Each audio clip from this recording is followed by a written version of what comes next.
Hello friends, welcome to our channel, where we bring you wisdom from life-changing books in a way that feels simple, practical, and deeply inspiring. Today we're going to unfold a book that has shaken the financial world and changed millions of lives, Robert Kiyosaki's Rich Dad, Poor Dad. This book is not just about money. It's about a mindset. It's about a way of looking at life that separates those who live paycheck to paycheck from those who build lasting wealth and freedom. Robert Kiyosaki grew up with two fathers. His real father was highly educated, a PhD, a respected man in society. But despite his intelligence and academic achievements, he always struggled financially. He believed in working hard, getting good grades, and finding a secure job. Robert lovingly called him Poor Dad. On the other side was the father of his best friend Mike. Not highly educated, not a man of degrees, but a man who understood how money worked. He built businesses, invested in assets, and lived with financial freedom. Robert called him Rich Dad. Now you may wonder, how can one boy have two fathers? The truth is, Robert had one biological father, but he also had a choice. He could listen to the lessons of his poor dad, or he could learn from the financial wisdom of his rich dad. And it was this contrast that shaped his entire philosophy about money. What Robert learned is this: money is not about how hard you work. It's about how smartly you think. Poor Dad believed that education in school was the answer to everything. Rich Dad believed that financial education, learning how money flows, how assets are built, how investments grow, was far more important. Think about it. From childhood, we're told, study hard, get a good job, and your future will be secure. But is it really secure? Jobs come and go. Salaries increase, but so do expenses.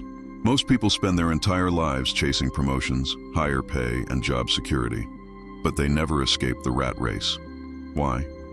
Because fear and greed control them. Fear makes us desperate for a safe job, a monthly paycheck, something to cover the bills.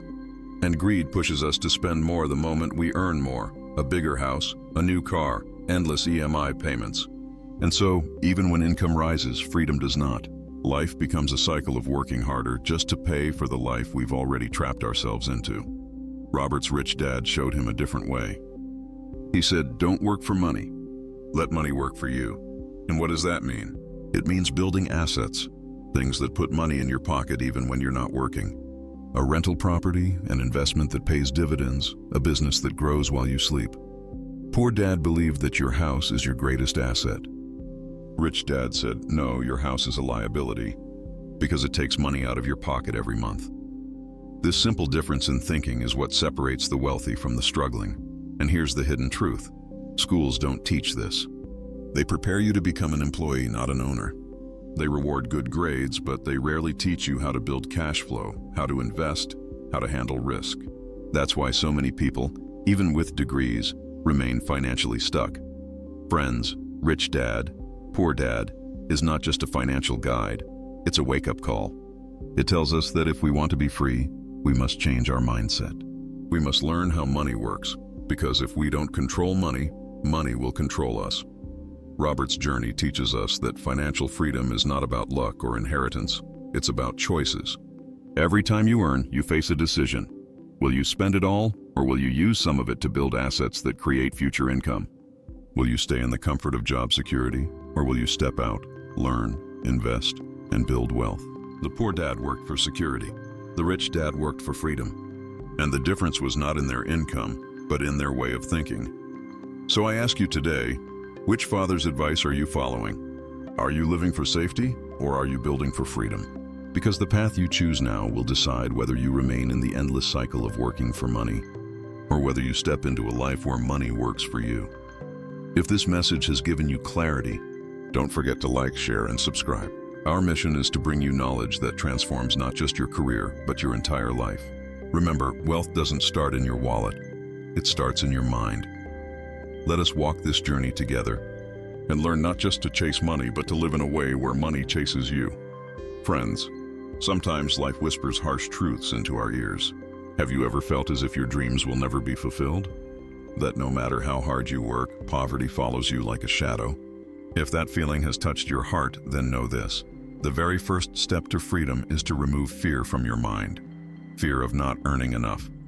fear of losing security, and the greed of always wanting more. These are powerful forces. But when fear and greed dominate us, they blur our judgment. We start making decisions not out of wisdom, but out of panic. And those rushed choices lead us deeper into failure. Of course, fear and desire are natural. Every human feels them. But the difference between ordinary people and successful people is this. Ordinary people let fear and greed control them, while successful people control their fear and greed. Instead of reacting blindly, they pause, they think, and they choose carefully. Robert Kiyosaki learned this lesson not from a classroom, but from his rich dad. His rich dad didn't just preach. He created situations where Robert had to feel these lessons in real life. For example, when Robert was still a young boy, Rich Dad asked him to work in his convenience store without any salary. No money, no paycheck, just work. At first, this was frustrating. Why work for nothing?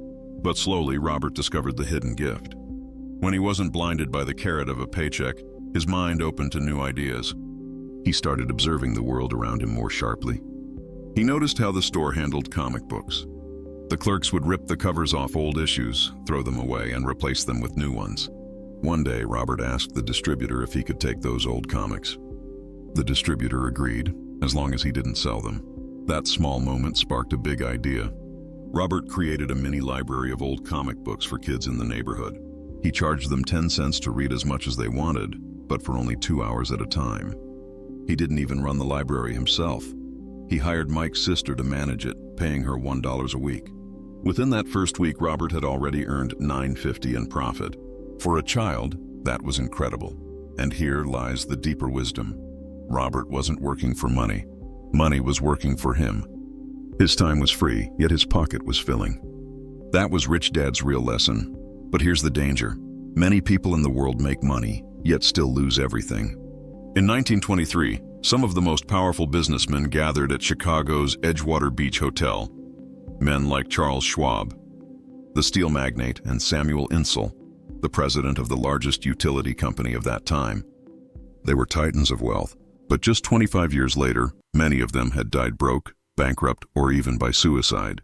They knew how to earn money, but they never learned how to keep it. This is where financial literacy comes in.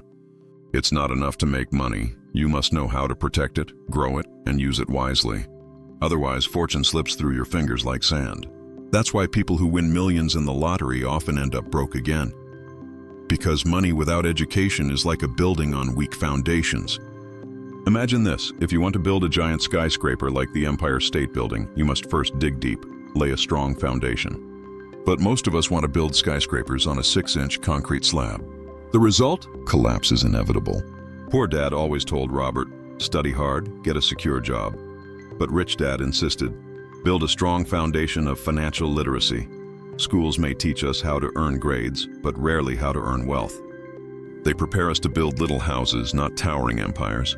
And what is this foundation made of? The first brick is understanding the difference between assets and liabilities. An asset puts money into your pocket. A liability takes money out. Poor and middle-class people confuse the two. They call their house an asset, even as it drains their income through loans and bills.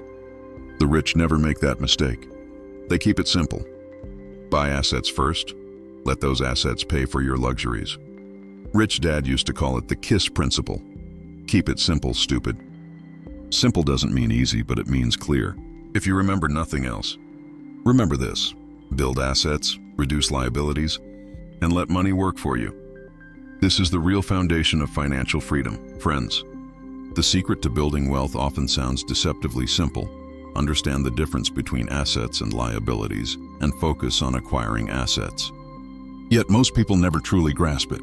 They confuse literacy with financial literacy, thinking they understand money, when in reality, they only know numbers. Financial literacy goes far beyond reading a paycheck. It is about understanding how money flows, how assets and liabilities interact, and how to make money work for you. An income statement tells you what comes in and what goes out, while a balance sheet reveals what you truly own versus what you owe. Most people, even educated accountants, fail to connect these two ideas in a meaningful way. Assets put money into your pocket. A house you rent out. A business that generates income. Investments that multiply. Liabilities take money out. A house you live in. Loans, credit card bills, and everyday expenses that drain your income. This simple principle is often overlooked, yet it is the foundation of true wealth. Consider how different people handle money. Poor individuals earn a salary but spend every cent on basic necessities, leaving nothing for the future. They may even borrow just to make ends meet, and their financial position remains fragile. Middle-class families often earn more, but their expenses rise alongside their income. Mortgages, car loans, tuition fees, and bills consume every extra dollar, keeping them trapped in a cycle that feels like progress but is really just survival. In contrast, the rich approach money differently. They invest in assets that generate passive income, strategically using loans and investments to multiply their money. A loan is not a burden. It is a tool. If they borrow $1, they find a way to make $2 in return, one to repay the bank and one to keep. Their money works for them, growing quietly and steadily while their time remains free. This distinction is not about how much money you earn, but how you think. Poor Dad believed in working for a paycheck, relying on job security, and spending what was earned. Rich Dad focused on financial intelligence, making money work to create freedom and opportunity. Many people still believe that good grades, a secure job, or high income will automatically make them rich.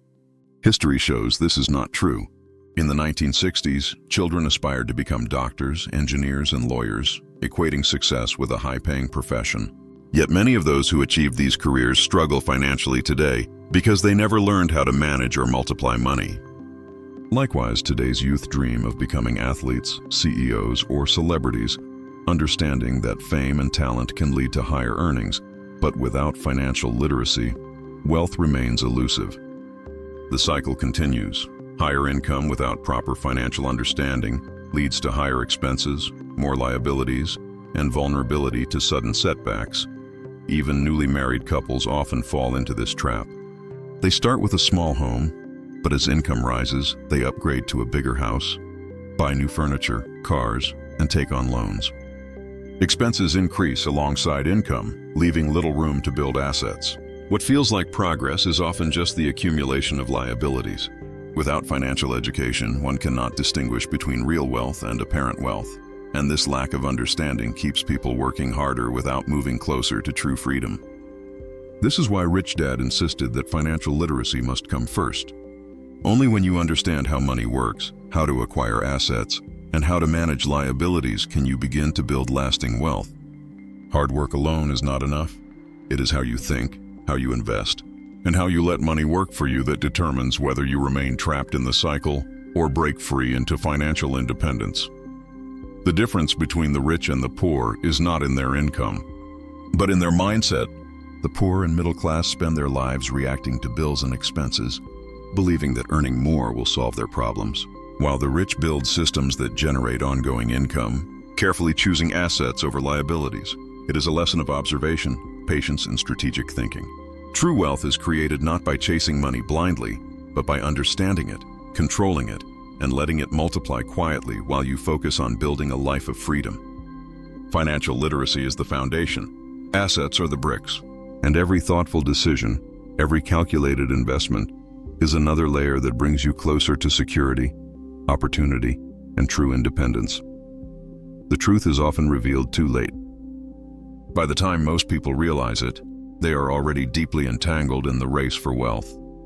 A race where fear and greed drive every decision, and where chasing money becomes the goal instead of understanding it. Many come to Robert and ask, "How can I become rich?" But this question itself reflects the real problem. Money is not the cure for all problems. It is how we handle what we already have that determines our success. There is a saying that applies perfectly here. When you find yourself in a deep hole, stop digging yourself deeper. Most people are afraid of standing out, afraid of public speaking, afraid of rejection, afraid of what others think. They find comfort in the crowd, in doing what everyone else is doing, thinking that if so many people are doing it, it must be right. Your house is your biggest asset, they are told. Take a loan. Buy a bigger home now that you have a promotion. If your salary increased, at least buy a new car. These are the echoes of conventional wisdom, and many follow them blindly. But following the crowd rarely leads to freedom. Rich Dad taught Robert that true strength lies within, symbolized by a mirror.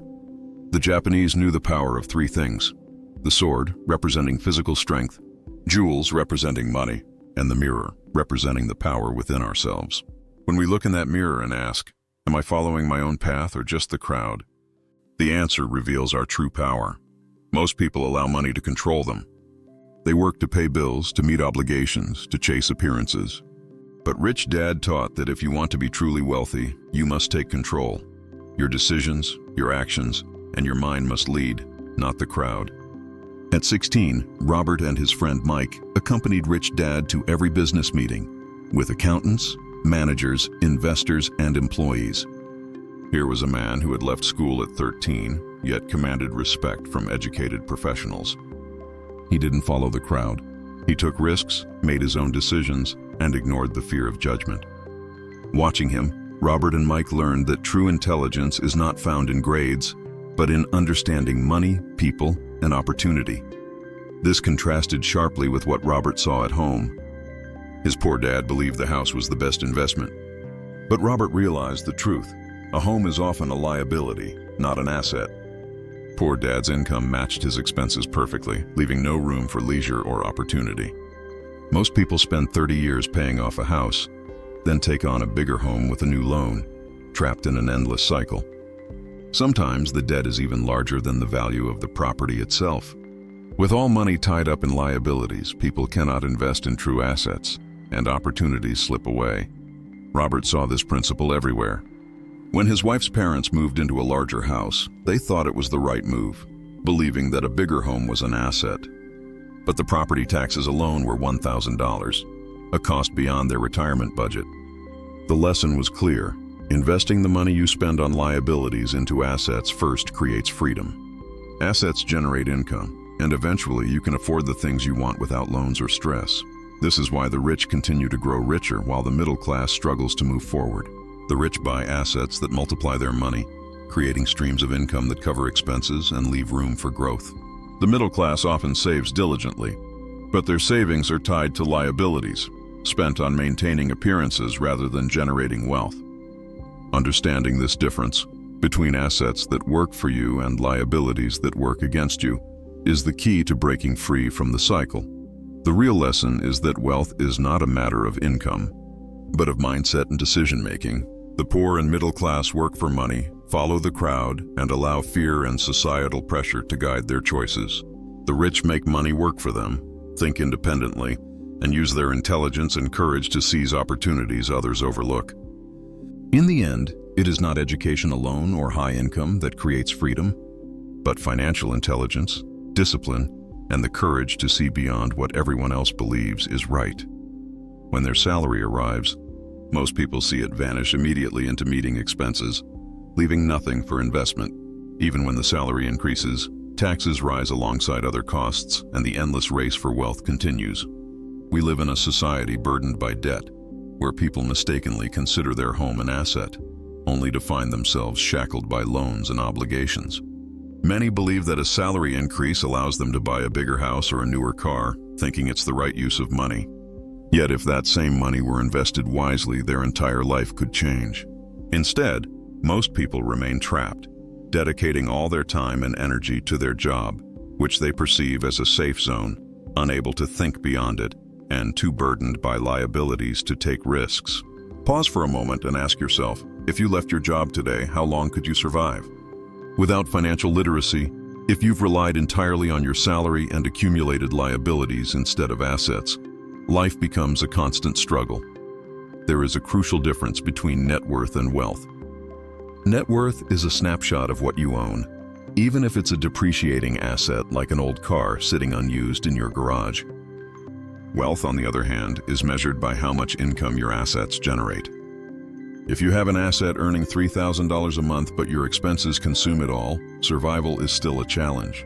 The key is to grow your assets so that their income exceeds your expenses. When that happens, even if you leave your job tomorrow, your assets continue to cover your needs. True wealth begins when your money works for you and not the other way around. Rich Dad taught Robert the importance of minding your own business. In 1947, Rex Rockney, founder of McDonald's, gave a famous speech to an MBA class. Afterward, when asked what business he was in, everyone expected him to say hamburgers. Instead, he laughed and explained that his real business was real estate. McDonald's strategically chose locations, and the land itself became an investment. This was a powerful lesson for Robert. Most people work for everyone else, paying taxes, working for companies, or servicing loans, but rarely focus on building their own business or assets. Our education system reinforces this mindset, training students to be employees rather than employers. The subjects you study often dictate your profession. Science leads to medicine, mathematics to engineering. But the system rarely teaches the difference between a job and a business. To truly build wealth, you must make your work your business, even if your profession is something conventional. Don't spend your life making others rich. Focus on making your own life and your financial foundation strong. Many people realize too late that what they considered assets are actually liabilities. A home, a car, or a luxury item may feel like an investment, but if it drains money every month, it is a liability, not an asset. That is why Rich Dad emphasized building the asset column, not merely increasing income. Assets should generate income independently of your time. Businesses where your presence isn't required, real estate that produces rental income, and stocks or bonds that pay dividends are the kinds of assets that grow wealth. Investing in what you enjoy also makes a difference, because interest and understanding fuel smarter decisions. Robert himself was drawn to real estate and investing in small companies, and under the guidance of his wealthy father, he never quit his job. Instead, he worked while steadily increasing his asset column, treating every dollar earned as a servant working for him. Luxuries were not forbidden, but they were bought thoughtfully, only after securing true financial freedom. This is the heart of financial intelligence, making money work for you, understanding the difference between liabilities and assets, and building streams of income that give you freedom. When approached correctly, wealth is not a dream. It is the natural outcome of thinking differently, making deliberate choices, and refusing to follow the crowd blindly. True financial security comes from control, discipline, and the courage to invest in yourself and your future. Because only when your assets grow faster than your expenses can you break free from the endless race of debt and become truly wealthy. The difference between the rich and the middle class is not simply how much money they earn, but how they think about it. While the middle class often spends money on luxuries as soon as they get it, the rich buy them last, focusing first on building assets that grow their wealth. This mindset underlies one of the greatest secrets of the wealthy. They invent money. History is full of examples. Alexander Graham Bell, for instance, invented the telephone and patented it. His small business grew but became hard to manage, so he approached Western Union with an offer to sell the patent for $100,000. They refused, deeming the price too high. Later, that invention became the foundation of AT&T, a company that would change the world. Robert Kiyosaki, teaching professionally since 1984, observed a powerful truth. Every person has potential that could make them great. What stops most people is self-doubt. After leaving school, many realize that grades alone are not enough to move forward. Being smart is not enough. Boldness, courage, and a willingness to take calculated risks are what set the wealthy apart. Financial knowledge is crucial, but it is useless without the courage to act. Most people shy away from risk, afraid to invest or try something new. Yet, to become rich, one must be willing to take risks. In the coming years, a new Bill Gates or Alexander Bell could emerge, while others, restrained by fear, may fall behind. The choice is ours. Increase your financial intelligence and embrace opportunity, or let outdated thinking keep you trapped. Much of financial struggle comes from failing to update one's thinking. People cling to old notions of wealth, blame bosses or technology for their problems, and fail to recognize that what was once an asset yesterday can become a liability today. Robert developed a game called Cash Flow, designed to teach people how money works, how to escape the rat race, and how to make intelligent financial decisions. In one instance, a woman won a board in the game, excited at her win, only to discover that casting her vote required paying a heavy tax. The joy vanished. That board, initially seen as an asset, became a liability. At first, she asked for a refund, unable to grasp the lesson. Later, she realized the game mirrored real life. Opportunities require understanding and strategy, not just luck. Many people fail in life in the same way. Even when opportunities and money appear, they fail to act correctly because they do not recognize them for what they are. Financial intelligence is the ability to create opportunities with money and to seize them wisely. Without money, opportunities cannot be executed. Without opportunities, money remains stagnant. The rich understand this principle deeply. They know that money itself is not the goal. It is a tool. The real asset is the mind, capable of creating, innovating, and transforming resources into wealth. Developing financial intelligence means cultivating the desire and ability to grow your wealth strategically. It is about thinking creatively, understanding risk, and making money work for you. Even in times of economic uncertainty, as in the 1990s in Arizona and Phoenix, the advice to save $100 a month was well-intentioned, but insufficient. Money left idle does not generate wealth. The truly wealthy invest, allowing their money to grow, while others merely accumulate it, missing opportunities to multiply it. Those who cultivate their minds and their financial intelligence not only survive but thrive, even in challenging economic conditions. Investors facing financial hardship often see opportunities where others see despair. During difficult times, people sold properties for a fraction of their value, and savvy investors snapped them up. Robert himself bought a house worth $10,000 for just $100. Then, placing an ad in an attorney's office, he offered it for $60,000. Customers rushed to buy. Within 5 hours, he earned the money. The $40,000 profit was created from his asset column, and he had leveraged a sudden opportunity to grow his income without paying any taxes. In the following years, the business generated enough to cover company expenses: cars, gas, insurance, client dinners, most of which were pre-tax. The house that had sold for $60,000 later appreciated significantly, and although the opportunities became scarcer, Robert had learned the ultimate lesson: money is a tool, and your mind is the greatest asset. Consider this: working hard, paying taxes, and saving a little only goes so far. Savings earn minimal interest and taxes diminish it further. A more powerful investment is your mind, your ability to think, spot opportunities, and grow wealth strategically. The world is never static. Recessions, booms, and technological advances constantly change the landscape. But if you are financially intelligent, you are prepared for any situation. Opportunities will appear everywhere. The key is to recognize them and act decisively. There are two types of investors. Some buy prepackaged investments, safe, easy, and hassle-free. Others create their own investments, the professionals who generate many times the money they initially put in. To become this type of investor, 3 skills are essential. First, find opportunities that others cannot see, because your mind can uncover what others overlook. Second, grow your money. The middle class relies on banks for loans, while professional investors raise capital by leveraging and growing their money.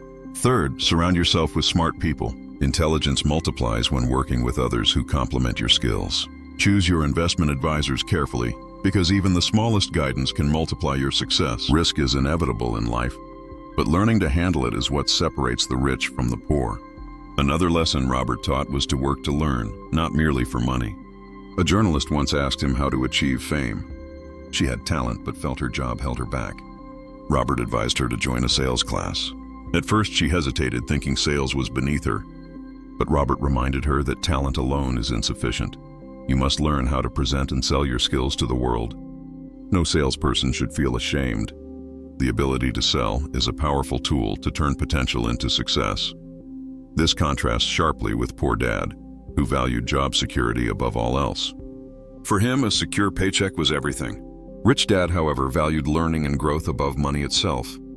To become rich, one must pursue knowledge relentlessly. Schools often reward mastery in narrow fields. A doctor specializes in pediatrics, studying intensely to master that subject.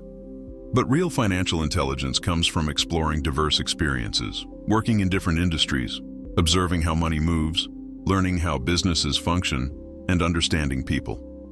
Perhaps that is why Rich Dad took young Robert and Mike along to business meetings, exposing them early to opportunities, strategies, and lessons that formal education could never teach. Through these experiences, Robert learned to see beyond conventional thinking. He saw that money is a tool, opportunity must be seized, and the mind is the ultimate asset. While the middle class spends on luxuries the moment income arrives, the rich invest first, letting assets generate more wealth. They understand that risk, education, creativity, and courage together create financial freedom. And they know that life's wealth is not measured by the hours you work, but by the decisions you make, the knowledge you acquire, and the opportunities you recognize. They would go to meet their doctors, accountants, lawyers, or other professionals, observing how decisions, strategy, and knowledge shaped success. When Robert left his comfortable job to join the Marine Corps, his poor but educated father couldn't understand why he gave up such a promising career.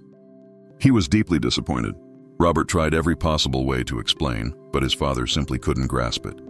Robert wanted to learn to fly in the open sky, to lead a team, and to understand firsthand the challenges of running a business. After returning from Vietnam, Robert resigned and joined Xerox Corp. He didn't pursue the job for profit. In fact, he was so shy that selling anything to anyone made him nervous. To overcome this, he enrolled in Xerox's sales training program, learning essential skills that would later help him start his own business.